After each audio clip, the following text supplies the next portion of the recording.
দেশে গেলে আমরা ওই আকাশ আর মোহনার এইসব ঝামেলা থেকে অনেক দূরে থাকতে পারবো, আবার আমরা নতুন করে শুরু করতে পারবো।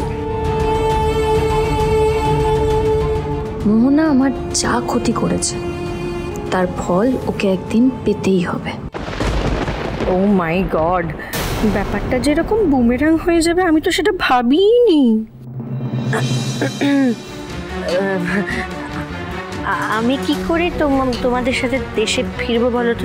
না মানে আমি এখানেই বর্ন অ্যান্ড ব্রট আপ, আর তার উপর দেশে ধুলো বালি কাদা গরম পলিউশন, আমি না দেশে সার্ভাইভ করতে পারবো না শুভদীপ।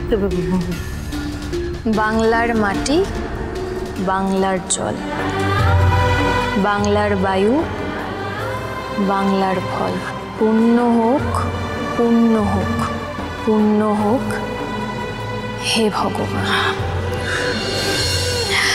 ডোনা, আমাদের সবারই কিন্তু এখানে কম বেশি দেশেই জন্ম, তাই দেশ আমার কাছে খুব গর্বের একটা বিষয়। আর একটা কথা কি বলতো, ওই দেশেই তো তোর স্বামী, সংসার, পরিবার সব কিছুর শিকড় রয়েছে। তাহলে শিকড়ের নাম শুনে তুই এরকম নাকশিট করছিস কেন? আর দেশে যদি আমরা সবাই মিলে থাকি তাহলে কি বা নিউ ইয়র্ক, কি বা ইন্ডিয়া। ঠিক একদম। কিসের শিকড় শুভ? বিয়ে হওয়ার পর আমরা এখানে এতদিন ধরে রয়েছি, এইখান থেকে আমরা যখন যাই আমাদের কত উঁচু দরের ভাবে, কত কদর করে। আমি ওখানে গেলে আমার প্রেস্টিজের পুরো টাইটাই ডিডিচ হয়ে যাবে। আমি যাব না, কিন্তু আমি যাব না, আমি একদমই যাব না। রঞ্জিনী কোথায় যাচ্ছ? রঞ্জিনী আমার কথাটা শোনো। রঞ্জিনী, আমার ডান্স ক্লাস এখানে, আমি কিছুতেই ডান্স ক্লাস ছেড়ে যাব না, কিছুতেই না। শুভদের একটু সময় দাও। এতদিনের একটা সেটেলমেন্ট নিউ ইয়র্কে, হুট করে ওভারনাইট সব ছেড়ে আমরা ইন্ডিয়া চলে যাব, এদেরকে একটু সময় দাও।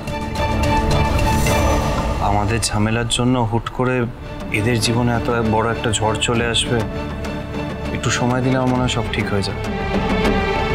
ওদেরও সামলাতে একটু সময় লাগে। আর তুমিও কি আমার উপরে ভরসা করতে পারছো না? শুভ, এটা কি করে ভাবলে যে আমি তোমাকে ভরসা করি না?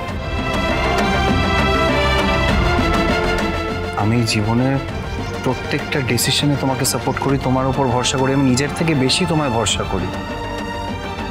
উই আর এ টিম শুভ। আর বাবা যখন তোমাকে সাপোর্ট করেছে, আমার আর কিছু বলার নেই। আমাদের দ্বিতীয় সন্তান না হয় দেশের মাটিতেই জন্ম নেবে। ঠাকুর যা করেন মঙ্গলের জন্য করেন। জীবনের শেষ কটা দিন না হয় দেশের মাটিতেই কাটিয়ে দেব।